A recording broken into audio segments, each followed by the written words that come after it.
Okay, chemistry and pre-AP chemistry, this is part 8 of the thermo notes. And so hopefully you're starting to understand a little bit of how this is all relating. I want to keep going on. Last one, I talked about equations. I talked about this equation, explain that Q is heat, M is mass, C is the specific heat, and then delta T is the change in temperature. To calculate delta T, you take your final temperature minus your initial temperature. Specific heat, that C, is specific to each compound. If I ask you about iron, iron has a specific heat value. If I ask you about water, water has a specific heat value, which was mentioned previously as 4.184 joules per gram Celsius. And so over here, if we know Q, energy cannot be created or destroyed, right? That's the law of conservation of energy. So if something is losing heat, then that means something else gained it. If I put ice in water, that ice is gonna lose heat. That ice is gonna absorb the heat from the water and it's going to melt. And the water in return is gonna get cooler because of that heat exchange. So water is it's losing heat, it's releasing heat, while that ice is absorbing that heat. And so because of that, there's going to be that heat loss versus heat gained it's going to be equal. And so because of that, if I know how much heat I lost, I also know how much heat was gained. It's just the opposite value of it.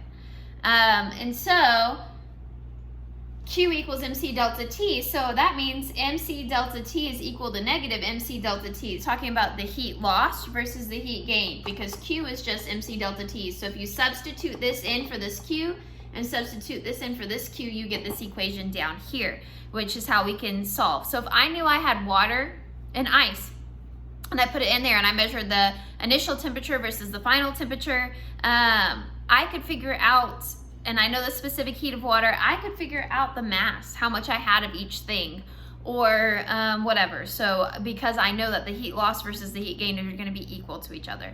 So you'll see how to apply that equation here in a little bit, but we're going to keep on moving on in the notes. And so sorry, I'm scrolling on my computer so I can see y'all's notes and make sure I'm following along. So we have example problems.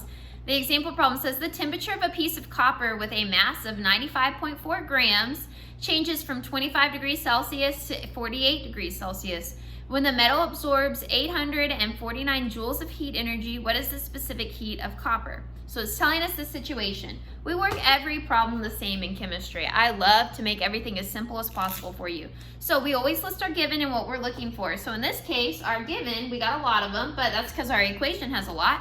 So our given, we know that we have a 95.4 gram sample, so that's our mass. So mass, M, is equal to 95.4 grams. It even tells us that that's the mass.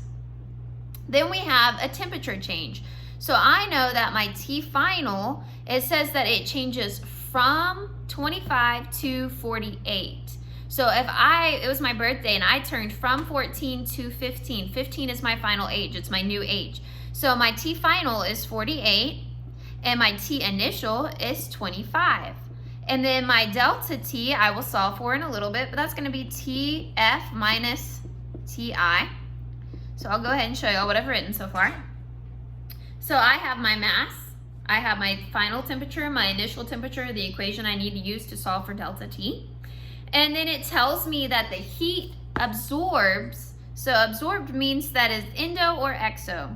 Rhetorical question because y'all aren't here to answer. Hopefully in your head you said it's endothermic, because whenever heat is absorbed, that's an endothermic process.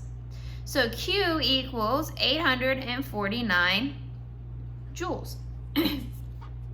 So we have this information here, and then it's asking for the specific heat of copper. So we're going to go ahead and start to plug into our wonderful equation. Q equals MC delta T.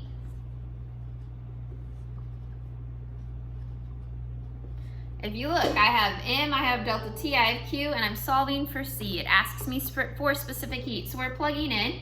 So first of all, I need to figure out my T final minus T initial. So if I do that math, I'm probably gonna do it down at the bottom. I can do it in my head, it's 23. I hope that y'all can see that. But if you take 48 minus 25 in your calculator, it's gonna be 23. So I'm gonna go ahead and start to plug in our values.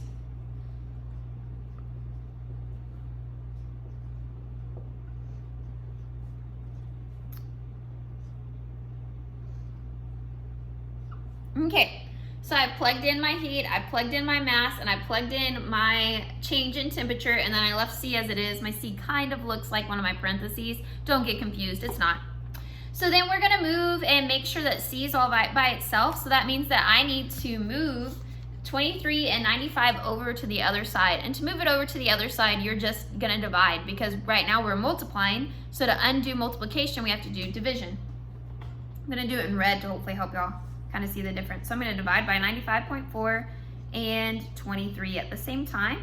And then on the other side, I'm also gonna do the same thing, because whatever you do to one side, you have to do to the other side. That's the rules of math. So when I do that, this cancels and this cancels. My 23 cancels out my 23, and my 95 cancels out my 95, which just leaves me with C left, which means that this is going to be my answer whenever I figure out what 849 divided by 95.4 and 23 is.